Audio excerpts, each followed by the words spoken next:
नमस्कार, मैं डॉक्टर कपिल भार्गव। आप सबके साथ हूँ। एक प्रसन्नता का विषय है कि एनईपी 2020 के द्वारा R3 जो भाषा का स्वरूप है, उसको सीबीएसई द्वारा लागू किया जाना कक्षा 9वीं में प्रारंभ है।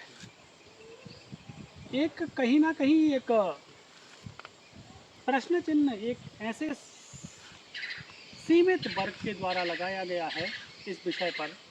एक जनहित याचिका पीआईएल जिसे दायर की गई है, वो कहीं ना कहीं एक सीमित जो वर्ग है उसे थोपने का प्रयास कर रहा है। और वो सीमित वर्ग वह अभिजात्य वर्ग है जो किन्हीं वैयक्तिक कारणों से या किन्हीं भी कारणों से इस विषय को रोकना चाहता है। R3 के सुंदरतम प्रारूप को अवरुद्ध करना चाहता है।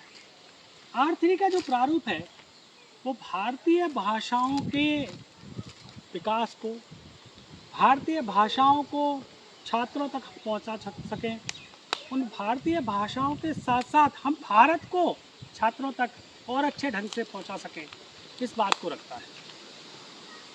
R3 का जो प्रारूप है वो निश्चित रूप से भारत का जो समग्र स्वरूप है उसको छात्रों तक पहुंचा सकता है। हम देखते हैं कि भाषा शिक्षण में भारत की भाषाओं का एक छोटा सा भी विषय छात्र के जीवन को परिवर्तित करने के लिए पर्याप्त होता है। हम भारतीयता को उसे सम्यक ढंग से बता सकते हैं। हम सामाजिक स्वरूप को छात्रों तक सम्यक प्रकार से अच्छे ढंग से पहुंचा सकते हैं। हम छात्रों तक भारत की विविधता और उसमें समावेश को छात्रों तक अच्छे ढंग से भारतीय भाषाओं के माध्यम से पहुंचा सकते हैं।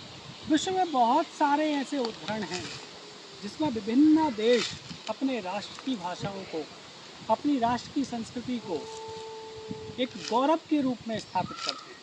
उसमें हम जापानीज़, चाइनीज़ या फिर हिब्रू भाषा की बहुत सारी कहानियों को, बहुत सारे उदाहरणों को प्रायशः सुनते आए।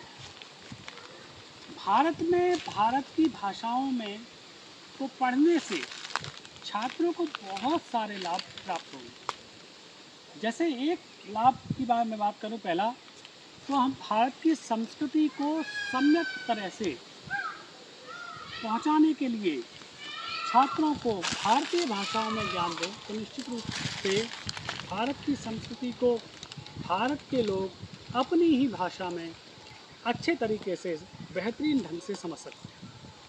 दूसरी, सामाजिक समभाव की अगर बात करें तो भारत के लोग सामाजिक रूप से अच्छे प्रकार से एक दूसरे के साथ जुड़कर भारतीय भाषाओं को जानकर रह सकते हैं और एक अच्छे नागरिक बन सकते हैं। तीसरी अगर हम बात करें तो भाषा का एक निरंतरता का सिद्धांत भी है, जो भारत में कक्षा 6वीं, 7वीं, 8वीं पढ़े हुए छात्रों के द्वारा जब हम उनको अग्रिम 9वीं कक्षा में लाते हैं तो उसमें एक निरंतरता ज्ञान की बनी रहती है। वो अपनी भाषा को और ढंग से समझ सकते हैं, अपनी बात को और ढंग से समझ सकते हैं। तो निश्चित रूप से भारत के जो नागरिक हैं उनको भारत की भाषाओं को पढ़ने का जो सिद्धांत है, जो नियम अभी R3 के माध्यम से, एनईपी के प्रारूप के माध्यम से लाया जा रहा है, निश्चित रूप से स्वागत योग्य है। उसका हम सभी को, भारत के वासियों को समर्थन करना चाहिए। सेंट्रल संस्कृत यूनिवर्सिटी या केंद्रीय संस्कृत विश्वविद्यालय नई दिल्ली के कुलगुरु महोदय के द्वारा भारतीय भाषाओं के R3 के प्रारूप को समर्थन करते हुए विभिन्न सुझावों को भी दिया गया है कि भारत के प्रत्येक नागरिक को हमें इस R3 के प्रारूप का समर्थन करना होगा। 99% लोग भारतीय प्रारूप को जानना चाहते हैं, पढ़ना चाहते हैं, समझना चाहते हैं। केवल 1% वह तथाकथित अभिजात्य वर्ग, वह तथाकथित लोग जो अपने छात्रों को या अपने बच्चों को या किन्हीं अन्य विदेशी भाषाओं को पढ़ाने की एक याचिका लेकर माननीय न्यायालय तक पहुँचे हैं।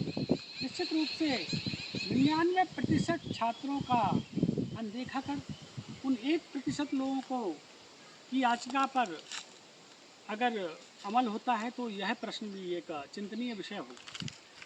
भारत का हर व्यक्ति भारत को जानना चाहता है। विश्व के पटल पर हम भारत को भारतीय संस्कृति के लिए, भारतीय ज्ञान परंपरा के लिए, भारत की चिंतन परंपरा के लिए जानते हैं। और वही जड़ों से अगर हम छात्रों के माध्यम से काट देंगे तो भारत की ज्ञान परंपरा या भारत का चिंतन, भारत का सामाजिक स्वरूप, भारत की भारतीयता कहीं ना कहीं एक अपना स्वरूप खो देगी। तो निश्चित रूप से भारत को भारत बनाने के लिए भारतीय भाषाओं का जो आर्थिक का प्रारूप है, स्वरूप है, उसको बनाए रखने की अत्यंत आवश्यकता है। और इस आवश्यकता के चलते ही हमें प्रत्येक भारतीय को भारत की त्रिभाषा सूत्र का जो स्वरूप है, उसमें R3 का जो स्वरूप है, उसका समर्थन करना ही होगा। हम प्रत्येक भारतीय को इसके लिए खड़े होना पड़ेगा। क्या 1% लोगों के लिए हम भारत का के बहुसंख्यक जो भाषा सीखने वाले लोग हैं उनका विरोध करने के कारण इस भाषा स्वरूप को जाने देंगे? यह अवसर है, यह भाषाओं को सीखने का समय है। भारतीय भाषाओं में और अधिक शोध करने का, उसके विषयों को जानने का, भारत की संस्कृति को समझने का एक अवसर है। और हम भारत के शिक्षा के जो सिद्धांत या भाषाओं के जो प्रारूप को बनाने वाले भारत की दल है उसका भी समर्थन करते हैं, उनका भी साधुवाद करते हैं। उन्होंने इस स्वरूप को रखा। हम प्रत्येक भारतीय को चाहिए कि हम इस प्रारूप के साथ खड़े हों, R3 के साथ खड़े हों। R3 की कितना श्रम इस भाषा के स्वरूप को खड़ा करने के लिए लगाया गया है, उसके साथ खड़े हों। निश्चित रूप से हम भारत में भारतीय भाषाओं को स्थापित करने की इस आयोजन में अपना सहयोग दें, साथ दें। और प्रत्येक भारतीय को इस पर बात करना चाहिए। R3 का प्रारूप ही सही है। भारतीय परिवेश में भारतीयों को भारतीयता के रूप में शिक्षा प्रदान करने की। आपको विदेशी भाषा पढ़ना है, टारगेटेड आप कहीं विश्व में कहीं भी देश में पढ़ने जा रहे हैं, आप वहाँ की भाषा सीखिए। ऑनलाइन ऑफलाइन सभी माध्यमों से वहाँ की भाषाएं पढ़ाने के लिए उन लोग खड़े हुए हैं। विश्व की बहुत सारी ऐसी संस्थाएं हैं जो अंग्रेजी को सिखाने के लिए या अन्य भाषाओं को सिखाने के लिए भारत में कार्य कर रही है वैश्विक पटल पर। उनको उनके हिसाब से जिनकी आवश्यकता है उस स्वरूप में इन भाषाओं को पढ़ें तो ठीक है, समझ सकते हैं। लेकिन भारतीयता, भारतीय समाज, भारतीय नीति, भारतीय ज्ञान परंपरा, इन सबको समझने के लिए R3 का रहना कक्षा 9वीं से बहुत ज़्यादा आवश्यक है। तो आइए हम सब मिलकर CBSE NEP के इस प्रारूप को, इस स्वरूप को बनाए रखने के लिए, R3 को लागू करवाने के लिए एक मुहिम चलाएं। सभी लोग इस पर बात करें, सभी लोग मिलकर R3 को लागू करवाने के लिए सहयोग करें, अपनी बात रखें। हैशटैग भी चला सकते हैं, वीडियो के माध्यम से भी कर सकते हैं। हमारे जो उच्च शिक्षा में भी परमादरणीय श्री श्रीनिवास बरखेड़ी महोदय जो कि परमादरणीय कुलगुरु हैं केंद्रीय संस्कृत विश्वविद्यालय के, उन्होंने भी इस बात को रखा है। हमारे आदरणीय गुरुदेव प्रोफेसर नीलाभ तिवारी जी सर हैं, नासिक केंद्रीय संस्कृत विश्वविद्यालय के आप निदेशक महोदय हैं, आपने भी इस बात को रखा है। अब बहुत सारे हमारे आचार्यों ने इस विषय को रखा है गंभीरता से। हम सभी को इस पर विचार करना चाहिए। हम सभी को इस पर आगे आकर R3 को के प्रारूप को लागू करवाने के लिए अपना सहयोग करना चाहिए, बात रखना चाहिए, कहना चाहिए हर पटल पर, तभी यह संभव हो पाएगा। सारे कार्य सर्वकारीय रूप से हम सरकार के ऊपर छोड़ दें तो यह संभव नहीं हो सकता। वो शक्तियाँ भारत को भारत में भारत की बात कहने के लिए, रोकने के लिए विभिन्न माध्यमों से लगी हुई है। पूरे वैश्विक पटल से भारत की चीज़ों को कहीं ना कहीं डिस्टर्ब करने के लिए बहुत सारी शक्तियाँ खड़ी हो जाती हैं, उनको आंदोलित करने के लिए, उनको परेशान कर देती हैं। हमारे भारत में भारतीय भाषाओं की उन्हीं में शिक्षा हो, इसी में भारत के छात्रों का, भारत के समाज का, भारत का, हम सब का भला निहित है।